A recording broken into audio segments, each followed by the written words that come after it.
Nu ko, neesam tikušies kādu nedēļu. Jā, laiciņš skrien nenormāli ātri. Man jau ir 4. nedēļa ar šiem te X39 plāksteriem. Jūtos es joprojām brīnišķīgi. Vienīgais, kas dara mani uzmanīgi, tas, ka man labā acs, tā kā tāda ļoti jutīga, sensitīva, visu laiku ir tādā iekaisuma stadijā, bet es nedomāju, ka tas ir saistīts ar šiem te plāksteriem. Kaut gan es pamēģināšu pielikt pie deniņiem viņu vienu, jo šos te plāksterus var izmantot arī lokāli. Jā, un kāpēc gan jā? Lūk, tikko aplauksnītas svaigi izņēmu jaunu plāksterīti un pielikšu pie labā deniņa, lai viņš tādā veidā man tā, lūk, lai viņš man te iedarbojas tuvāk actiņai.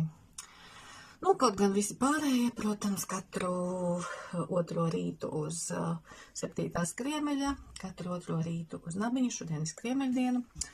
Lūk, bet ne to es jums gribēju šodien pateikt. Es gribēju jums pateikt, ka tie, kas jūs izlasījāt manu piedzīvojumu vakar termālajos baseinos, iedomājieties, pēc 2,5 stundām karstā ūdenī, kas nāk no zemes zīlēm, ar plāksteriem nenotika pilnīgi nekas ļauns.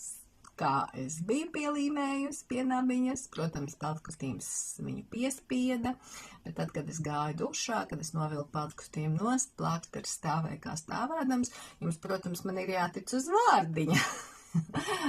Uz vārdiņa, jo es to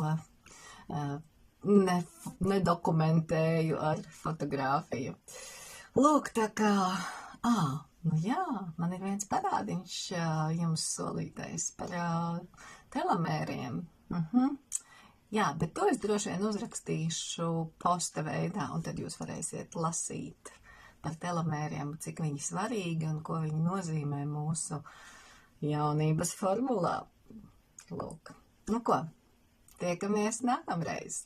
Ja kaut kas jautājums par X39 plāksteriem, jautājiet, ir vesels saits, kurā ir apkopotas atsauksmes. Rakstiet!